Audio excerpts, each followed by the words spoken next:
Hello दोस्तों, आज मैं आपके सामने में 6th सेंचुरी छठी शताब्दी ईसा पूर्व में भारत में सामाजिक, आर्थिक, धार्मिक और राजनीतिक गतिविधियां क्या थी, इसके बारे में बताने जा रहा हूं। इसके पहले मैंने वैदिक पीरियड के बारे में बताया था और पूर्व के वीडियो में आप देख सकते हैं, जिसमें कि हमने विस्तृत रूप से अर्ली वैदिक पीरियड और लेटर वैदिक पीरियड का कंपैरेटिव एनालिसिस करके हमने आपके सामने में तथ्यों को प्रस्तुत किया था। और अब मैं आपके सामने में 6th सेंचुरी BC जिसको कि महात्मा बुद्ध और महात्मा महावीर का भी काल कहा जाता है, the age of Buddha and Mahavir, दो धर्म के प्रणेता, एक बुद्धिज्म का और दूसरे जैन धर्म के, इसके बारे में हम बताना चाहते हैं। और हम देखेंगे कि इस पीरियड में हमारे देश में क्या क्या बदलाव आए। तो दोस्तों,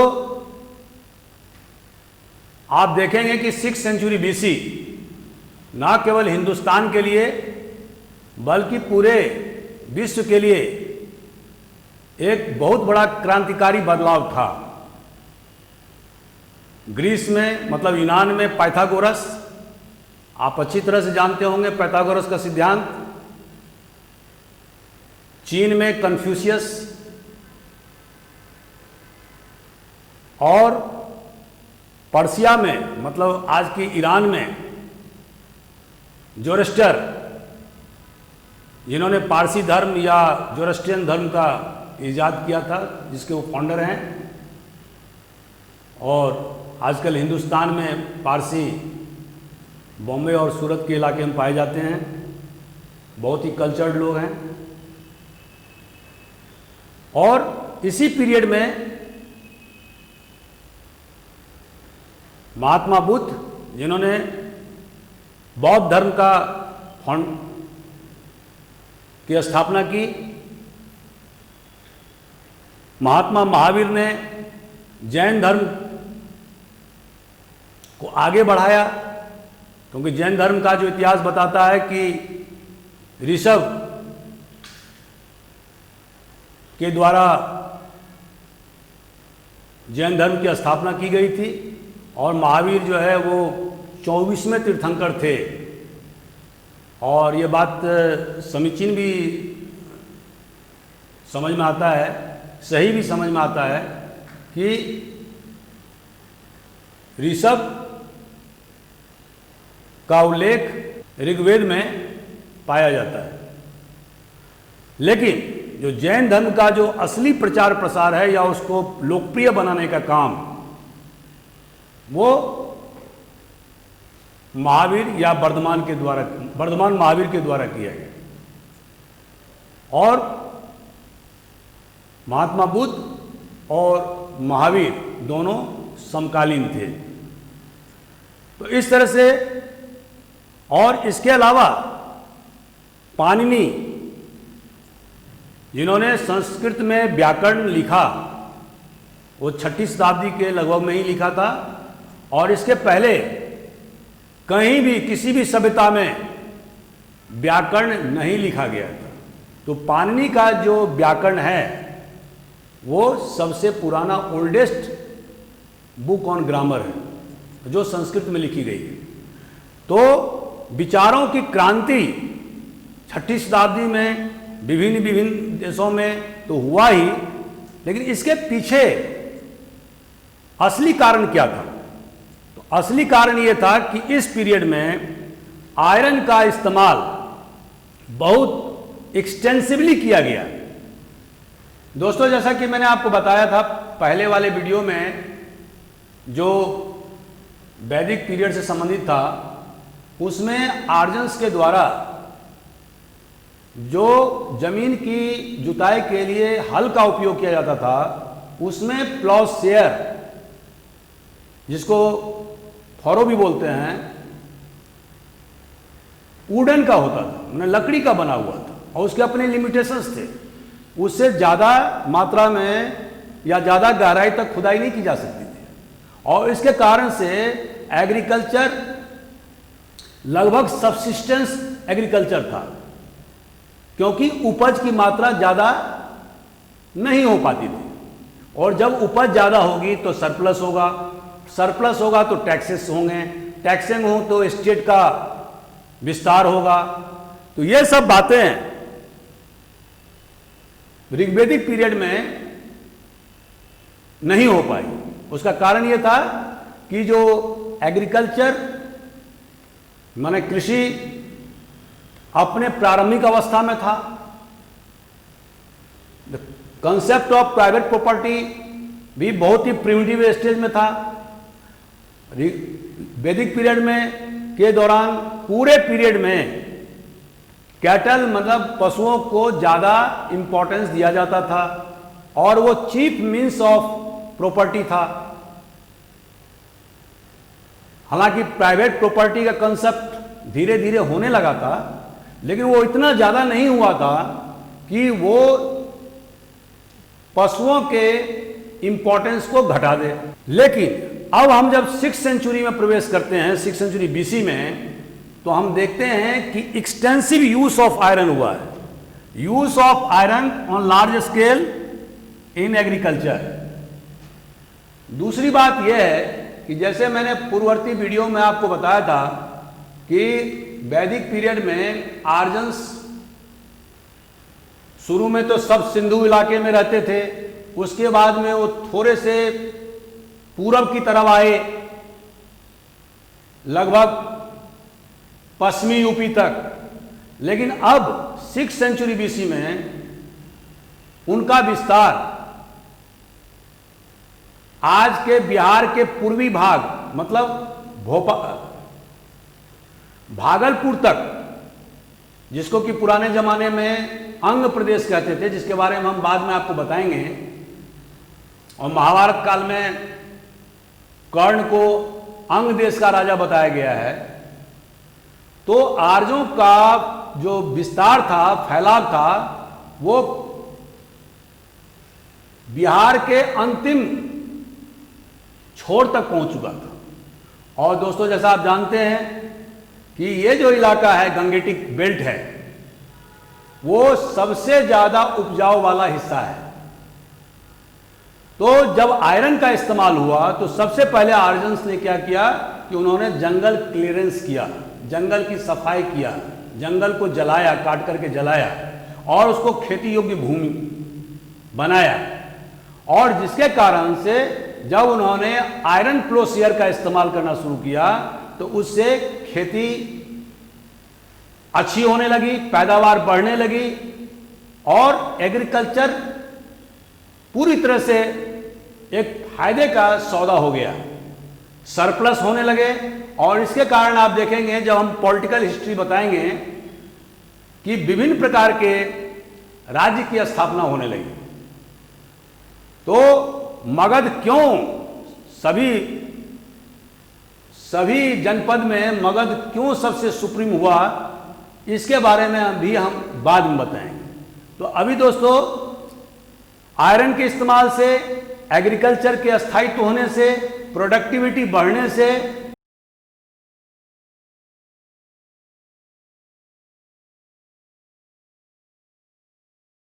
जो आर्थिक स्थिति थी वो पूरी तरह से विकसित हो गई। और इसका एक कारण और था कि ट्रेड और कॉमर्स मतलब वाणिज्य और व्यापार काफी तेजी से बढ़ने लगा। और इसी पीरियड में हम देखते हैं कि गंगेटिक बेल्ट और इवन उत्तरी हिंदुस्तान का कनेक्शन, कौशाम्बी जो आज की तारीख में इलाहाबाद बोलते हैं, उसके होते हुए उज्जैनी, मतलब आज उज्जैन बोलते हैं, और उसके बाद में गुजरात का जो बंदरगाह था ब्रोच, उसके वहां तक रोड जाती थी और उस रास्ते से वाणिज्य व्यवसाय होता था। और फिर भारतीय लोग विदेशों से, दूसरे देशों से वाणिज्य व्यवसाय उन्होंने इन ब्रोच जैसे बंदरगाह से, जो नर्मदा के मुहाने पर स्थित था, वहां से दूसरे देशों से वाणिज्य व्यवसाय करने लगे और इससे हिंदुस्तान की आर्थिक ताकत बढ़ने लगी। इसी तरह से एक सड़क मगध से होता हुआ आगे बढ़ते हुए सीधा बर्मा तरफ जाने लग गया था। एक रोड उत्तरापथ का रोड था, जो हिमालयन फुटहिल, जो हिमालय का जो तराई वाला इलाका है, वो इलाके से सीधा होते हुए, सीधा जाते हुए आज की तारीख के पेशावर और काबुल होते हुए सेंट्रल एशिया तक ये रोड जाती थी। इस तरह से हिंदुस्तान विश्व के दूसरे हिस्सों से व्यापार और वाणिज्य के स्तर पर पूरी तरह से जुड़ गया और इससे यहां के बासिंदों को, यहां के जनता को काफी फायदा हुआ और आर्थिक जो समृद्धि है वो हिंदुस्तान में काफी फैल गई। इसीलिए इस पीरियड को क्रांतिकारी रिवॉल्यूशनरी पीरियड कहते हैं। अब चलते हैं दोस्तों, जब आर्थिक गतिविधियां बढ़ी तो इसके क्या रिजल्ट आए। तो हम जो ब्राह्मणिकल ग्रंथ या हम जो बुद्धिस्ट ग्रंथ जो हम पढ़ते हैं तो उसमें पाते हैं कि उत्तर भारत में उस समय कौशाम्बी, जो आज की तारीख में इलाहाबाद कहते हैं, या प्रयाग, कुशीनगर जो देवरिया डिस्ट्रिक्ट में पड़ता है, और महात्मा बुद्ध की मृत्यु भी यहीं हुई थी। बनारस, आज भी बनारस कहते हैं, पहले काशी कहते थे, और वैशाली जो आज के जो पटना शहर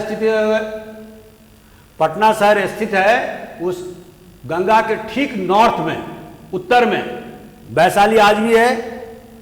और राजगीर जो पटना से लगभग 100 किलोमीटर दूर में स्थित है, और पाटलिपुत्र जिसको पुराने जमाने में पटना को पाटलिपुत्र कहते थे। तो ये सभी आप देखते हैं कि सभी ईस्टर्न इंडिया के पार्ट्स हैं और इन पूर्वी भारत में इन शहरों का तेजी से, द्रुत गति से विकास हुआ और बाद में ये शहर विभिन्न महाजनपद के कैपिटल हो गए, मतलब राजधानी के रूप में विकसित हुए। तो अब दोस्तों, इससे लोगों के जो आर्थिक संपन्नता थी वो बढ़ गई, राजकाज भी अच्छा होने लगा। और इसी पीरियड में हम देखते हैं कि सबसे ज्यादा करेंसी का, रुपये पैसे का उपयोग होने लगा, क्योंकि डिस्कवरी में, एक्सकैवेशन में हमें सबसे ज्यादा पंचमार्क क्वाइन इस पीरियड के मिलते हैं। तो इससे पता चलता है कि 6ठी शताब्दी आते आते आर्यंस ने रुपये का इस्तेमाल करना बेहतर ढंग से सीख लिया था। जब करेंसी का उपयोग होने लगा तो इससे आर्थिक गतिविधियों को बढ़ने में और ज्यादा सहायता मिली। अब हम चलते हैं कि इसका इंप्लीकेशन सोसाइटी पर क्या हुआ। तो जैसा कि दोस्तों हमने वैदिक पीरियड में बताया था कि समाज चार भाग में विभक्त हो गया था। पहला जो क्लास था वो था ब्राह्मण, दूसरा क्षत्रिय, तीसरा वैश्य और चौथा शूद्र। इस पीरियड के आते आते सोसाइटी का, मतलब समाज का स्ट्रेटिफिकेशन, मतलब वर्गीकरण पूरी तरह से कंप्लीट हो गया। और इसका सबसे बड़ा जो नुकसान हुआ वो हुआ शूद्रों का। शूद्रों की स्थिति सबसे ज्यादा कमजोर हो गई इस पीरियड में। और इसमें से कुछ लोग तो अनटचेबल भी हो गए, मैंने अस्पृश्य जाति की कोटि में भी आ गए थे, जो अभी आजादी तक के चलता रहा। तो दोस्तों, जो इस काल में जो सबसे ज्यादा जो फायदा हुआ वो हुआ वैश्यों को, क्योंकि जब एग्रीकल्चर का विकास हो गया और ट्रेड एंड कॉमर्स की वृद्धि बहुत ज्यादा हुई, तो चूंकि वैश्य कम्युनिटी पशुपालन करने में, खेती करने में, वाणिज्य व्यवसाय करने में उस वैदिक काल में भी उनका एक काम दिया गया था, तो ये लोग बहुत बड़े बड़े पूंजीपति आज के जमाने के हिसाब से कह सकते हैं। जैसे कि शहरों में इनको श्रेष्ठी बोला जाता है, जो बहुत धनार, बहुत वेल्दी मर्चेंट होते, जो बहुत धनी व्यापारी होते थे, उनको श्रेष्ठी बोलते थे। और जो देहाती क्षेत्र में या गांव में जो सबसे संपन्न व्यक्ति होते थे, उनको गृहपति बोलते थे। तो हम देखेंगे, या हम उस समय के जो हमारे सोर्स ऑफ इंफॉर्मेशन है उसमें हम देखते हैं कि श्रेष्ठी का शहरी क्षेत्र में और गृहपति का देहाती क्षेत्र में, मैंने ग्रामीण क्षेत्र में बहुत ज्यादा राजनीतिक दबदबा भी था, क्योंकि ये बहुत ही संपन्न लोग थे। इस पीरियड का एक सबसे बड़ा जो माइनस पॉइंट हो गया वह था कि असमानता का उदय, द राइज ऑफ इनइक्वालिटीज। कुछ लोगों के पास में बहुत ज्यादा संपत्ति हो गए, कुछ लोग गरीब और मजलूम हो गए। इसका कारण यह था कि अब जो प्राइवेट प्रॉपर्टी का कंसेप्ट जो वैदिक काल में पूरी तरह से डेवलप नहीं हुआ था, विकसित नहीं हुआ था, अब वो डेवलप हो गया। मतलब अब जो प्राइवेट प्रॉपर्टी का कंसेप्ट था वो लैंड में तब्दील हो गया। जिसके पास जितना जमीन वो आदमी उतना धनी मानी। क्यों? क्योंकि अब जमीन जो है वो लाभकारी हो गया। जमीन पर अगर आप किसानी करते हैं या खेती करते हैं तो काफी उपज होता था, और जिसके कारण से लोग खेती की तरह ज्यादा ज्यादा झुकाव रखने लगे। तो सोशल सिचुएशन में या सामाजिक व्यवस्था में ऐसा हुआ कि सबसे ज्यादा फायदा वैश्य कम्युनिटी को इस पीरियड में होने लगा। लेकिन ब्राह्मणों ने भी अपनी सत्ता नहीं छोड़ी। आपने देखा होगा कि वैदिक पीरियड में उत्तर और पूर्व वैदिक पीरियड में ब्राह्मणों की वर्चस्वता बढ़ती ही गई, और इस काल में मैंने 6ठी शताब्दी ईसा पूर्व में उन्होंने नए नए धर्मशास्त्र मैंने लीगल कोड के इजाद करने लगे, और उसमें उन्होंने विभिन्न प्रकार के प्रिविलेज क्या कि जो जमीन हमें दिया जाएगा उस पर टैक्स नहीं दिया, सरकार मैंने टैक्स फ्री लैंड, जिसको कि दक्षिण भारत में अग्रहार विलेजेस कहते हैं। तो उस जो टैक्स फ्री लैंड ब्राह्मण मांगने लगे और उनको मिले भी। उन्होंने पनिशमेंट में भी नियम बनाया कि 4 वर्ण के लिए अलग अलग, एक ही अपराध के लिए अलग अलग पनिशमेंट की व्यवस्था किया, और सबसे कम पनिशमेंट ब्राह्मणों ने अपने लिए रखा। उदाहरण स्वरूप मान लीजिए किसी व्यक्ति की हत्या होती है, और अगर वो शूद्र है हत्या करने वाला, तो उसको पनिशमेंट ज्यादा मिलेगा, और यही हत्या करने वाला अगर ब्राह्मण है तो उसको पनिशमेंट बहुत कम मिलेगा। ये जो आज की तारीख में जो हमने पूर्ववर्ती वीडियो में बताया था, फंडामेंटल राइट्स में, रूल ऑफ लॉ में, कि कानून के समक्ष हर व्यक्ति समान है, ऐसा कानून उस जमाने में नहीं था। जाति आधारित, वर्ण आधारित कानून की व्यवस्था की गई थी और इसके सपोर्ट में ब्राह्मणों ने विभिन्न प्रकार के धर्मसूत्रास लिखे और उसको कानूनी जामा पहनाया।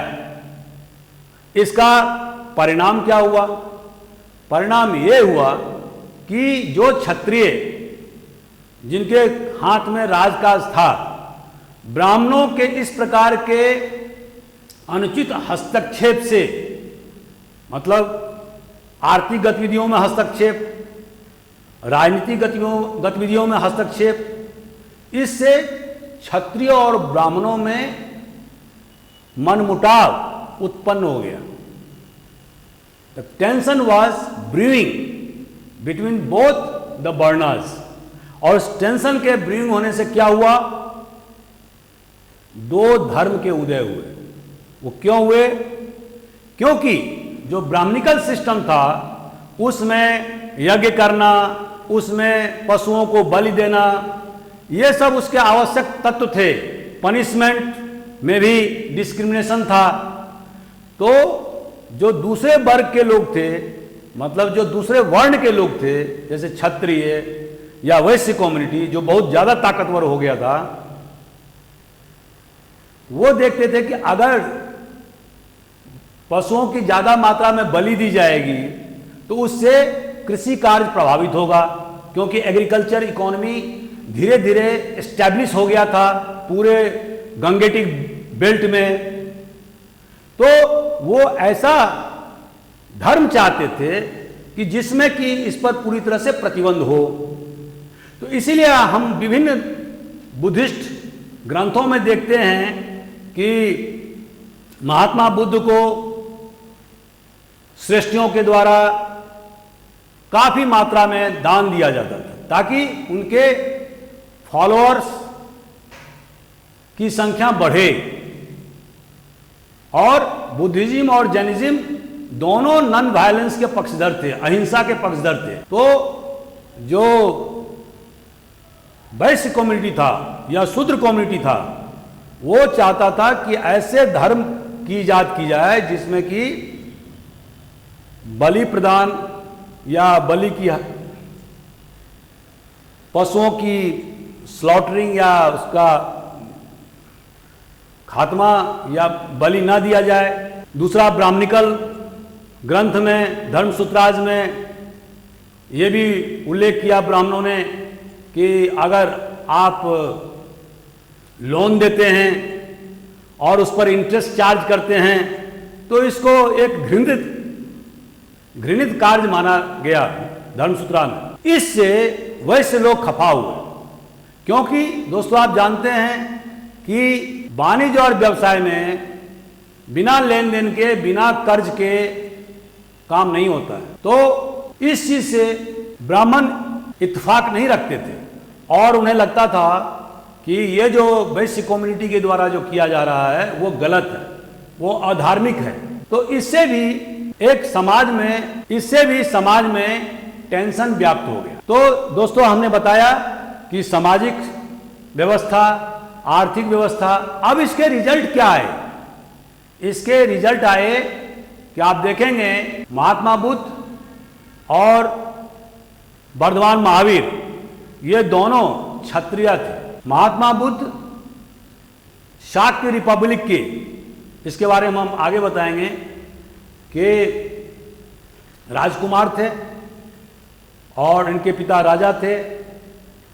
जब उन्होंने 29 साल की अवस्था में घर छोड़ा था तो उन्हें एक पुत्र की प्राप्ति हो गई थी। इसके डिटेल में हम व्याख्या अगले वीडियो में करेंगे। तो महात्मा बुद्ध क्षत्रिय थे जिनका असली नाम सिद्धार्थ था, और वर्धमान महावीर जो वैशाली के रहने वाले थे, बज्जी रिपब्लिक के रहने वाले थे, जिसके बारे में और बताऊंगा मैं, वो भी ज्ञात्रिका क्लान के से ताल्लुक रखते थे। तो इस तरह से हम देखते हैं कि जो ब्राह्मणिकल जो सुप्रीमेसी था उसको क्षत्रियों ने चैलेंज किया और इससे दो धर्म की स्थापना हिंदुस्तान में हुई। हालांकि उस जमाने में अगर देखेंगे तो कुल 62 धार्मिक समुदाय के अस्तित्व में होने की जानकारी हमें मिलती है, जिसमें एक आजीविका भी बहुत महत्वपूर्ण रिलीजियस सेक्ट था। लेकिन ये दो धर्म, मतलब जैन धर्म और बौद्ध धर्म, ये काफी पॉपुलर हुआ और देश विदेश में इसका फैलाव बाद में हुआ। इसके बारे में भी हम अगले वीडियो में विस्तार से बताएंगे कि बौद्ध धर्म का विस्तार कैसे हुआ और उसके पतन कैसे हुए, जैन धर्म का विस्तार कैसे हुआ और उसके पतन के क्या क्या कारण थे। इसके बारे में हम डिटेल में व्याख्या करेंगे। तो आइए दोस्तों, हम देखते हैं कि इस तरह से इस पीरियड में जो आर्थिक और सामाजिक गतिविधियां बढ़ी, उसका इफेक्ट ये हुआ कि पूरे उत्तर भारत में और इवन गोदावरी नदी के तट तक और पश्चिम में काबुल तक 16 महाजनपद की स्थापना हुई। और इसकी जानकारी हमें बुद्धिस्ट ग्रंथ अंगुत्तर निकाय से मिलती है। ये 16 महाजनपद कौन कौन थे, इसके बारे में हम बताते हैं आपको। पहला था अंग, जो आज की तारीख में भागलपुर बिहार में पड़ता है, और जिसके बारे में हम यह आपको बताया कि महाभारत काल में जो कर्ण राजा थे, यही अंग के, जो दुर्योधन का मित्र था और बाद में महाभारत में मारे गए। दूसरा जो जनपद था हुआ था मगध, जो आज की तारीख में इसको पटना और गया का क्षेत्र बोलेंगे। और इसकी जो ओरिजिनल राजधानी थी वो राजगीर में थी, राजगृह, आजकल राजगीर बोला जाता है अपभ्रंश में। ये 5 पहाड़ियों से घिरा हुआ जगह है और उस जमाने के हिसाब से यह पूरी तरह से सुरक्षित क्षेत्र था, जहां पर कि कोई बाहरी आक्रमण होने की दूर दूर तक संभावना नहीं रहती थी। इसीलिए इसको राजधानी बनाया गया था। बाद में राजगृह को से राजधानी पाटलिपुत्र किया गया, इसके बारे में हम बाद में बताएंगे। तीसरा महाजनपद काशी था, जो आज की तारीख में आप बनारस जानते हैं, जो वैदिक काल में भी एक इंपॉर्टेंट टाउन था। और इस पीरियड में 6th सेंचुरी बीसी में यह भी बहुत ताकतवर जनपद में विकसित हो गया। इसके बाद में कोसल जैसा कि आप जानते हैं वर्तमान में अयोध्या और उसके आसपास के इलाके, जहाँ की राजा दशरथ थे बाद में रामायण काल में, और मर्यादा पुरुषोत्तम राम उनके पुत्र थे। इसके बारे में आपको सब मालूम है। अभी अयोध्या में राम मंदिर बन रहा है। तो यह कोसल इलाका पहले कहा जाता था। अब इसके बाद में आते हैं 5वां, ब्रिजी, या पाली भाषा में इसको बज्जी बोलते हैं। ये पटना के ठीक उत्तर गंगा के उस पार में यह स्थित था और इसकी जो राजधानी थी वो वैशाली थी। यहां पर रिपब्लिक था और ये 8 क्लान मिलकर के इन्होंने रिपब्लिक की स्थापना की थी, जहां के जिसमें से एक यात्रिका या ज्ञात्रिका क्लान के वर्धमान महावीर थे, जिन्होंने जैन धर्म को विकसित किया। अब चलते हैं मल। ये मल जो है ये भी रिपब्लिक था और इसका जो क्षेत्र था वो कुशीनारा, आज की तारीख में देवरिया डिस्ट्रिक्ट जो यूपी में आता है, वो इलाका था। और यहीं पर महात्मा बुद्ध की 80 साल के बाद में मृत्यु हुई थी। इसके बाद में एक जनपद महाजनपद था छेदी। ये आज का जो बुंदेलखंड का इलाका है उस इलाके में स्थित था। और 8वां है बत्स। ये बहुत ही 6th सेंचुरी बीसी में बहुत पावरफुल महाजनपद हो गया था। और जो वर्तमान में अभी प्रयाग या इलाहाबाद और उसके आसपास के इलाके में स्थित था। उसके बाद में कुरु 9वें नंबर में। आप जानते हैं कि वैदिक काल में भी कुरु एक महत्वपूर्ण स्टेट हुआ करता था, राज्य हुआ करता था, और इस काल में इसकी ताकत कम हो गई थी, लेकिन फिर भी एक महत्वपूर्ण महाजनपद था, और जिसकी राजधानी हस्तिनापुर और इंद्रप्रस्थ, जो आज की तारीख में दिल्ली और आसपास का इलाका बोलते हैं। इसके बाद में पांचाल, आप जैसे कि जानते हैं कि वैदिक काल में भी ये महत्वपूर्ण जगह था, इलाका था, और इस काल में भी ये महत्वपूर्ण था। हालांकि इसका इंपॉर्टेंस घट गया था। जहां की द्रौपदी थी, जिसको पांचाली बोलते हैं। मत्स्य, इसको विराट नगरी भी बोला जाता है, और महाभारत में विराट नगरी का उल्लेख आया है। इसको आज की तारीख में मॉडर्न जयपुर, आधुनिक जयपुर या आसपास के शहर के इलाके के बारे में हम स्थान चिन्हित कर सकते हैं। इसके बाद में सुरसेना, सुरसेना जो है वो मथुरा का इलाका था, और जहाँ के बारे में आपने जाना ही होगा कि महाभारत काल में इसका कितना इंपॉर्टेंस था। ये कृष्ण भगवान का कर्म भूमि रहा है। 13वें नंबर पर अस्मक। अस्मक जो है वो गोदावरी नदी के तट पर स्थित था, और जो वर्तमान में अभी पैथन बोला जाता है इस शहर को, पहले इसको प्रतिष्ठान बोलते थे। तो ये अस्मक भी एक महत्वपूर्ण महाजनपद था। इसके बाद अवंती, जो हमारे बगल में ही उज्जैन है, उज्जैन इसकी राजधानी थी, और एक महत्वपूर्ण महाजनपद था ये, और इसकी टकराहट अक्सर मगध से होती रहती थी। गांधार, ये आज की तारीख में जो रावलपिंडी जो पाकिस्तान में है, उसका आसपास का इलाका गांधार कहलाता था, और वैदिक काल में भी एक ताकतवर जनपद था, राज्य था। लेकिन इस पीरियड में आते आते इसकी ताकत कमजोर हो गई थी। कंबोज, ये आज की तारीख में जो पुंछ डिस्ट्रिक्ट है कश्मीर में, वो इलाका कंबोज कहलाता था। तो इस तरह से हम देखते हैं कि 16 महाजनपद के बारे में हमें जानकारी बुद्धिस्ट ग्रंथ अंगुत्तर निकाय से मिलती है। लेकिन इसके अलावा भी जो हमारा ब्राह्मणिकल सोर्सेस हैं, वो बताते हैं कि कलिंग, जो उड़ीसा का क्षेत्र है, और उसका इलाका बैतरणी नदी से लेकर गोदावरी नदी तक फैला हुआ था। इसके बाद में एक मुलक, जो अब ऊपरी गोदावरी नदी में स्थित था, ये उतना महत्वपूर्ण जनपद नहीं था। और सौराष्ट्र, जो आजकल काठियावाड़ गुजरात के क्षेत्र में आता है, तो ये 3 महाजनपद के बारे में भी हमें जानकारी मिलती है। इसके अतिरिक्त हमें कुछ रिपब्लिकन स्टेट के बारे में भी जानकारी मिलती है, और वो जानकारी हमें बुद्धिस्ट और जैन ग्रंथ से मिलती है। और वो कौन कौन से हैं?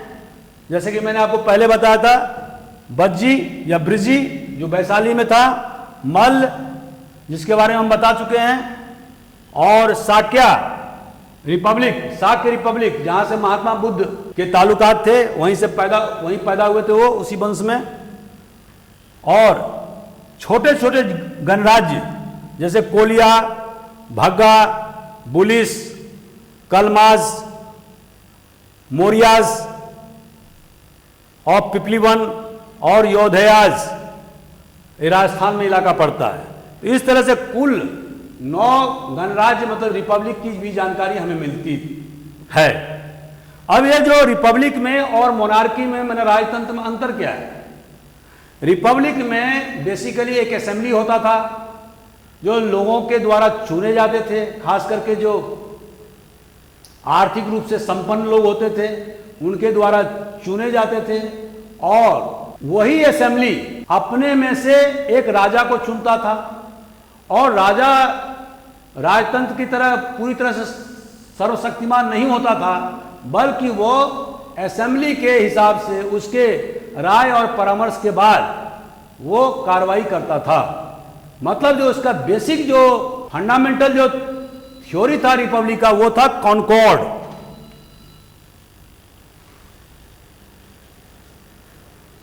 मतलब किसी भी विषय वस्तु पर राजा अपने असेंबली के मेंबरान से सलाह मशविरा परामर्श करने के बाद ही कोई निर्णय लेता था। तो इस तरह से रिपब्लिक का जो राजा था वो मोनार्की के राजा की तरह, राजतंत्र के राजा की तरह निरंकुश और स्वेच्छाकारी नहीं था।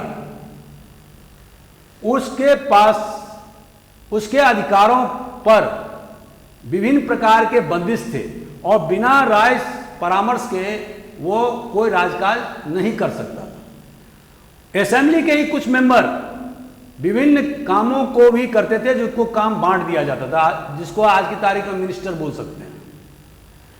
तो दोस्तों, यदि हम आज की तारीख से तुलना करें तो ये जो रिपब्लिक था वो बेसिकली ओलिगार्की था, माने कुलीन तंत्र था। उसका बेसिक कारण ये था कि आज की तारीख में जैसे कि हिंदुस्तान में रिपब्लिक है, यहाँ पर हर आदमी को, गरीब हो चाहे धनिक हो, सबको एक वोट देने का अधिकार है। सभी लोग मिलकर के अपने प्रतिनिधि को चुनते हैं, चाहे एमएलए हो, चाहे एमपी हो, चाहे जिला पंचायत के सदस्य हो। लेकिन इस रिपब्लिक में जिसके बारे में हम अभी बता रहे हैं, उसमें जो अभिजात्य वर्ग के लोग थे, जो धनी थे, जो अभिजात्य कुल के थे, आर्थिक रूप से संपन्न थे, वही लोग आपस में चुनाव करते थे और असेंबली का निर्माण करते थे और फिर असेंबली के द्वारा एक राजा का चुनाव होता था।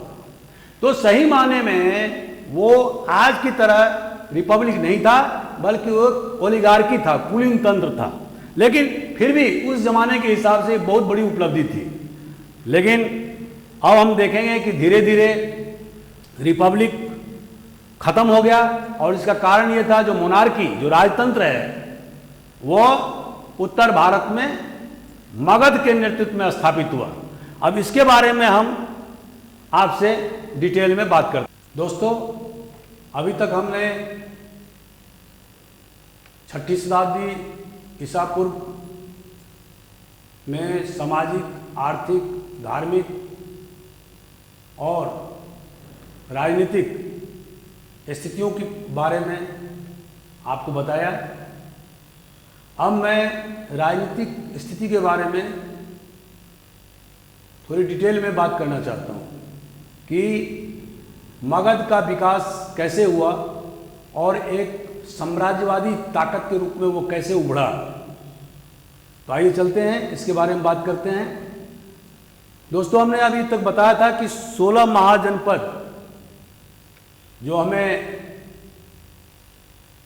बुद्धिस्ट ग्रंथों से जानकारी मिलती है, उनका अस्तित्व 6ठी शताब्दी ईसा पूर्व में हो गया था। उसके अलावा 9 गणराज्य के बारे में भी हमें ब्राह्मणिकल ग्रंथ से जानकारी मिलती है, जिसको रिपब्लिक कहते हैं। धीरे धीरे इन 16 महाजनपद में से 4 महाजनपद सबसे महत्वपूर्ण होता गया। और 4 महाजनपद कौन कौन थे? पहला मगध, दूसरा कोसल, तीसरा वत्स और चौथा अवंती। मगध आप जानते हैं, जैसे कि हमने बताया, पाटलिपुत्र। कोसल जो आज की तारीख में अयोध्या का इलाका कहलाता है। वत्स जो आज की तारीख में प्रयाग का इलाका कहलाता है। और चौथा अवंती जो आज की तारीख में उज्जैन कहलाता था। तो इन चारों में टसल हुआ, लड़ाई हुई और फाइनली मगध विक्टोरियस रहा। माने सभी को, इन तीनों को अपने राज्य में मिला लिया और इसका जो स्वरूप है मगध का, वो चंद्रगुप्त मौर्य के आते आते वो पूरे भारत में फैल गया। तो आइए चलते हैं मगध का थोड़ा सा इतिहास जानते हैं। मगध में सबसे पहले हर्यंक डायनेस्टी से बिम्बिसार एक प्रतापी राजा हुआ, जिसका पीरियड 542 ईस्वी से लेकर 493 बीसी तक है और इसका राजधानी राजगृह था। ये आपको प्रीलिम्स क्वेश्चन भी पूछ सकते हैं। और इसका दूसरा नाम गृहब्रज भी था, गृहब्रज। ये 5 फोर्ट को से घिरा हुआ और ये जगह था जिसको आज की तारीख में राजगृह बोलते हैं और वो पटना से लगभग 100 किलोमीटर की दूरी पर स्थित है। बिम्बिसार ने सबसे पहले मैट्रिमोनियल अलायंसेस की नीति अपनाई, जैसे कि बाद में अकबर ने नीति अपनाई थी। तो पहले उन्होंने शादी किया कोसल के राजा के सिस्टर से।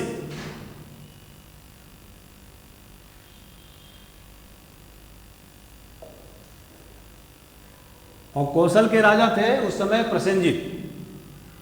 कौशल के राजा प्रसेनजीत ने दहेज में इन्हें काशी का क्षेत्र दे दिया, क्योंकि जो महाजनपद में हमने जो 16 महाजनपद के नाम बताया उसमें काशी था और कौशल ने काशी को अपने में मिला लिया। बिम्बिसार के उदय के बाद उसने मैट्रिमोनियल रिलेशनशिप स्थापित किए और कौशल नरेश प्रसेनजीत के सिस्टर से, मतलब बहन से उन्होंने शादी किया और उसके दहेज में, डॉरी में उन्हें काशी का इलाका मिल गया। तो इस तरह से बिम्बिसार की ताकत बहुत ज़्यादा बढ़ गई। इसके अलावा उन्होंने दूसरी शादी किया था लिच्छवी से, लिच्छवी क्लान से किया था, जो कि बज्जी रिपब्लिक जो वैशाली में स्थित था, जिसके बारे में हमने अभी बताया आपको। तो इस 8 क्लान में से सबसे महत्वपूर्ण क्लान जो था वो लिच्छवी क्लान था और इसकी जो इसी क्लान में से महारानी चेलना आती थी और इससे शादी करने के बाद में बिम्बिसार की ताकत और ज्यादा बढ़ गई, क्योंकि उत्तर साइड से किसी प्रकार के खतरे की अब आशंका नहीं रही। तीसरा उन्होंने शादी किया था माद्रा क्लान की लड़की से और जैसा कि आप जानते हैं कि वैदिक काल में माद्रा एक बहुत इंपॉर्टेंट राज्य था, जनपद था, लेकिन इस काल में आते आते माद्रा की स्थिति बहुत कमजोर हो गई थी। फिर भी यह जो इलाका था वो आज की तारीख में हिमाचल प्रदेश का इलाका आप बोल सकते हैं। तो इस तीसरी शादी इन्होंने यहाँ की राजा के बेटी से किया था। इस तरह से उन्होंने 3 शादी की और इससे मगध उत्तर में और पश्चिम में सुरक्षित हो गया। इसके अलावा बिम्बिसार ने अंग प्रदेश को भी अपने में मिला लिया। अंग जो मगध से पूर्व दिशा में स्थित था, जो आज की तारीख में भागलपुर का इलाका कहलाता है, उस इलाके को भी उन्होंने अपने में सम्मिलित कर दिया। तो इस तरह से बिम्बिसार के समय में इनका क्षेत्र जो पहले सिर्फ आज के स्थिति में पटना और गया डिस्ट्रिक्ट के बराबर था, वो उसका काफी विस्तार हो गया और बिम्बिसार के टेन्योर या कार्यकाल के समाप्त होते होते मगध इन चारों महाजनपद में सबसे शक्तिशाली राज्य के रूप में या महाजनपद के रूप में उभर गया। बिम्बिसार की हत्या उसके पुत्र अजातशत्रु द्वारा 493 BC में की गई थी और उन्होंने भी अपने समय में मगध का काफ़ी विस्तार किया। उन्होंने बज्जी रिपब्लिक जो वैशाली में स्थित था उसको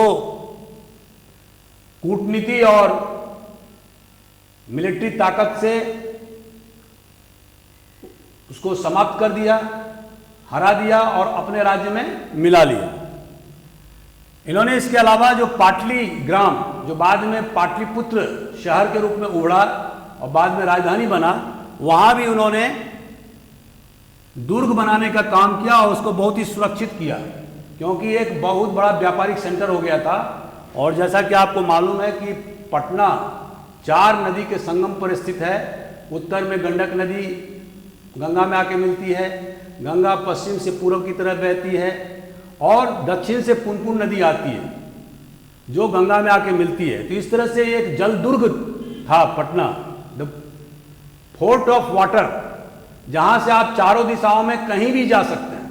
उस जमाने के हिसाब से मिलिट्री के आवागमन या व्यापारियों को एक क्षेत्र से दूसरे जगह जाने में बहुत ज़्यादा आसानी होती थी, क्योंकि उस जमाने में इतने रोड हुआ नहीं करते थे। तो जल मार्ग बहुत ही सुरक्षित मार्ग था।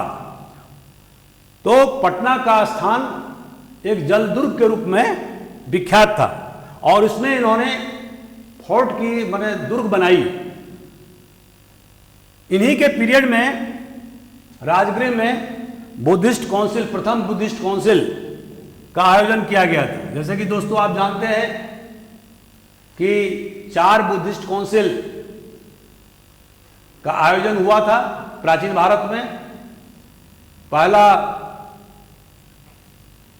राजगृह में, दूसरा वैशाली में, तीसरा पाटलिपुत्र में और चौथा पेशावर में कनिष्क के समय में, जहां पर कि हीनयान और महायान 2 भागों में विभाजित हो गया था। वो बाद के वीडियो में हम बताएंगे। तो पहला जो बुद्धिस्ट काउंसिल का आयोजन राजगृह में इन्हीं के पीरियड में हुआ था।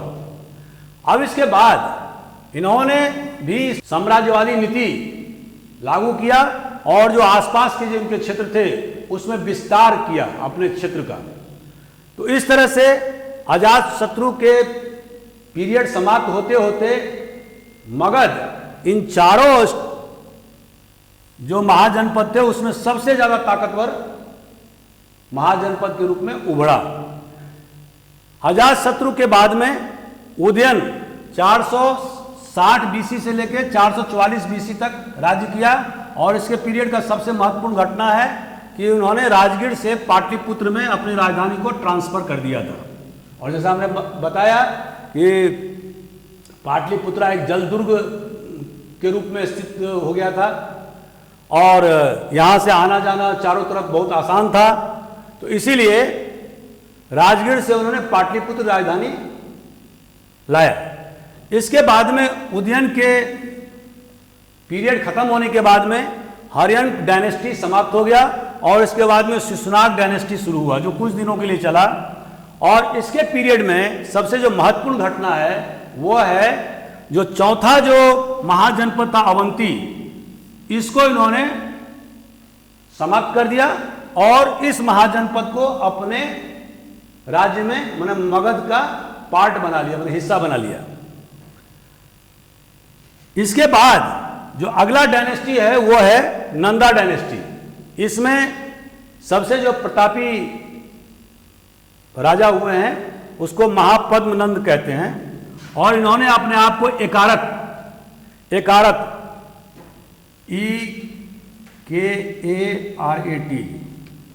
एकारत घोषित किया।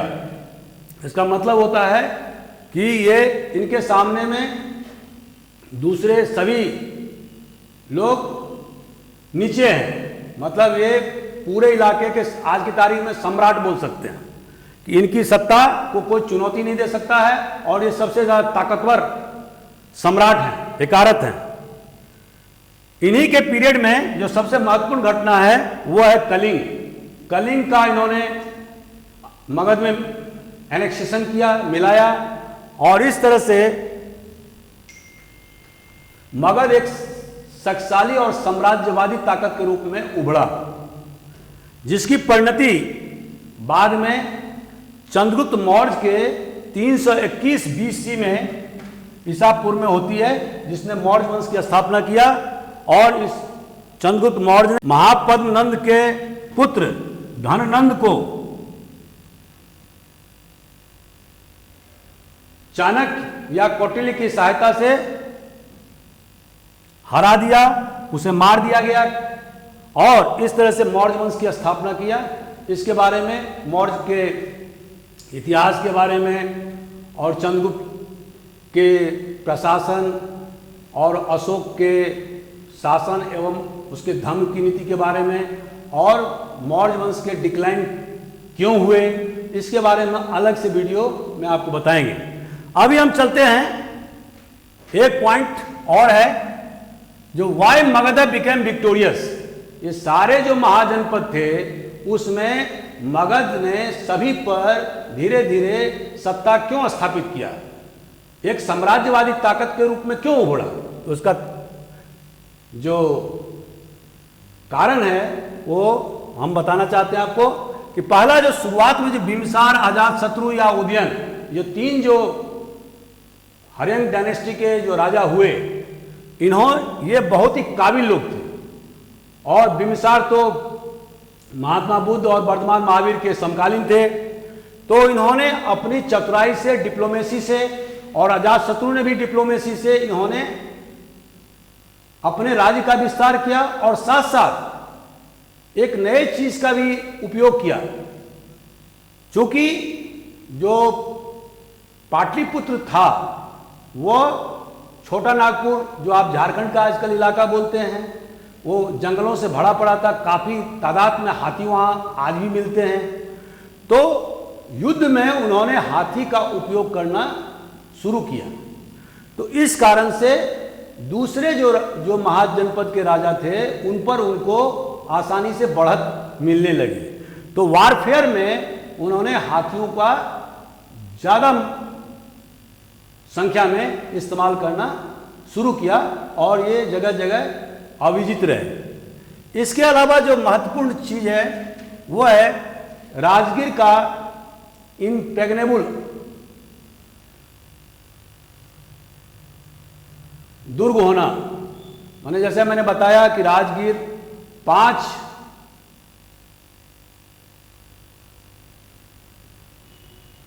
पांचों तरफ पहाड़ी से घिरा हुआ है, जहां पर कि अगर आप दरवाजा बंद कर देते हैं तो उसके बाद उसमें अंदर पेनेट्रेट करना जाना मुश्किल काम है। तो जो राजगीर का जो भौगोलिक जो स्थिति था शुरुआती दौर में, वो मगध के विकास के लिए बहुत ज़्यादा फायदेमंद रहा। और इसी कारण से जो दूसरे जो महाजनपद थे वो वहाँ पर हमला करने का साहस नहीं जुटा पाते थे। चौथा पॉइंट ये है कि जो पाटलिपुत्र, जैसे मैंने बताया कि जब उदयन के समय में पाटलिपुत्र मगध की राजधानी हो गई तो वहाँ पर अनेक दुर्ग के निर्माण किए गए और इसके अलावा चारों दिशाओं से 4 नदियों से घिरा होने के कारण पाटलिपुत्र एक जल दुर्ग के रूप में विख्यात हो गया। और दूसरे जो महाजनपद थे वो वहां तक जाने में समर्थ नहीं हो पाते थे, हमला करने की हिम्मत नहीं जुटा पाते थे। तो जो ज्योग्राफिकल लोकेशन ऑफ जो पाटलिपुत्र था, जो पाटलिपुत्र की भौगोलिक स्थिति वो काफी मजबूत था और जिसके कारण से मगध को दूसरे महाजनपद पर बढ़त मिलती गई। एक चीज और ध्यान देने वाली बात है कि जो मगध है आज की तारीख में, ये मैं बता दूं, ये अनार्य प्रदेश था। दोस्तों, जैसे कि आपको मालूम है कि जब आर्य पश्चिम से पूरब की ओर बढ़े तो उन्होंने हिमालयन फुटहिल माने तराई का इलाका चुना, जिसे उत्तरापथ का इलाका बोलते हैं, उत्तरापथ का सड़क बोलते हैं। तो जो आर्यों का जो पूर्व की तरफ जो विस्तार हुआ वो गंगा नदी के उत्तर से हुआ और आर्य पूरब की तरफ क्रमशः बढ़ते गए दक्षिण बिहार जहाँ पर कि मगध स्थित है, जो आज की तारीख में पटना या राजगीर या गया का डिस्ट्रिक्ट है, वो अनार्यों का प्रदेश था। मतलब वहाँ के लोकल लोग जो रहते थे उनका प्रदेश था। आज भी उत्तर बिहार के जो अभिजात वर्ग के लोग हैं वो दक्षिण बिहार में मरना पसंद नहीं करते हैं। मरने के अंतिम समय में वो कहते हैं कि उत्तर बिहार की उत्तर साइड में गंगा की नदी में ले चलो, दक्षिण साइड में मरना पसंद नहीं करते हैं। तो वो अनार्य का प्रदेश मानते थे।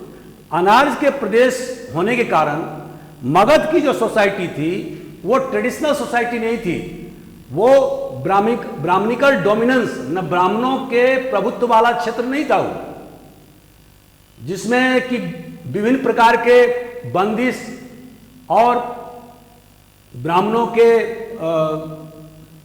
प्रिविलेजेस, विभिन्न प्रकार के धर्म शास्त्रार्थ का रचना और उसमें विभिन्न वर्गों पर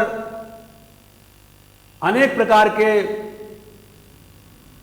जो कानूनी बंदिश था, उससे मगध का इलाका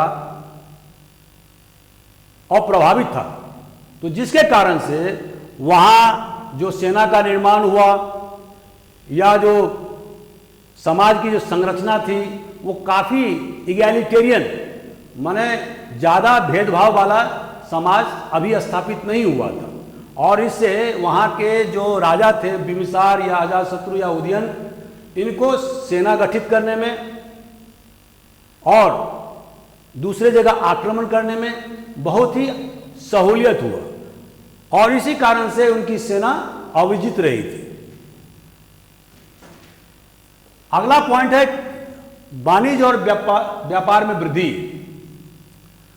ये जैसा कि आप जानते हैं कि जो मिडिल गंगेटिक बेल्ट में मगध आता है और ये जो इलाका था, क्योंकि अभी अभी इन इलाकों को जंगल से मुक्त किया गया था, साफ किया गया था।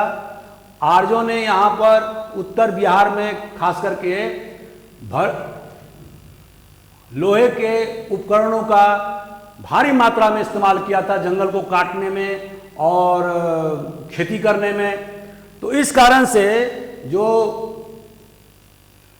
कृषि की जो उत्पादकता थी वो सबसे ज़्यादा थी, पश्चिमी इलाकों से ज़्यादा थी और इसके कारण से सरप्लस आय ज़्यादा होने के कारण, किसानों की ताकत बढ़ने के कारण यहाँ पर वाणिज्य व्यवसाय की भी अप्रत्याशित वृद्धि हुई। लोग काफ़ी रिच हो गए। तो इस कारण से मगध एक ताकतवर महाजनपद से एक साम्राज्य के रूप में विकसित हुआ। और अंतिम पॉइंट यह है कि जैसा कि आप जानते हैं कि छोटा नागपुर का जो बेल्ट है वो मगध से ही सटा हुआ है, आजकल झारखंड उसको बोलते हैं। ये हिंदुस्तान का रूढ़ है। जिस तरह से जर्मनी में रूढ़ है जहाँ पर कि खनिजों की बहुत ज़्यादा संपदा है, उसी तरह से हिंदुस्तान का रूढ़ छोटा नागपुर या झारखंड का इलाका उसको बोलते हैं और वो मगध से ज़्यादा दूर नहीं है। तो वहाँ के जंगल, वहाँ के लौ अयस्क, वहाँ के वहाँ के अन्य खनिज पदार्थ, इन सारे चीज़ों का दोहन मगध के द्वारा किया गया और जिसका परिणाम यह रहा कि मगध एक शक्तिशाली साम्राज्य के रूप में उभरा। और आप आगे के वीडियो में देखेंगे कि किस प्रकार से चंद्रगुप्त मौर्य ने पूरे हिंदुस्तान में, मतलब आज की तारीख में कुछ दक्षिणी हिस्सों को छोड़ करके और अफगानिस्तान तक उनका साम्राज्य कायम हुआ। तो दोस्तों, आपको आज का वीडियो कैसा लगा? मुझे उम्मीद है कि आप इसको लाइक करेंगे। अगर आप लाइक करते हैं तो आप अपना सुझाव दें, सब्सक्राइब करें और मेरा हौसला अफजाई करें। Thank you very much. मैं चंद्रगुप्त मौर्य, अशोक, उसकी पॉलिसी, उसके द्वारा धम्म की नीति जो बताई गई है उसके बारे में हम व्याख्या प्रस्तुत करेंगे। Thank you very much.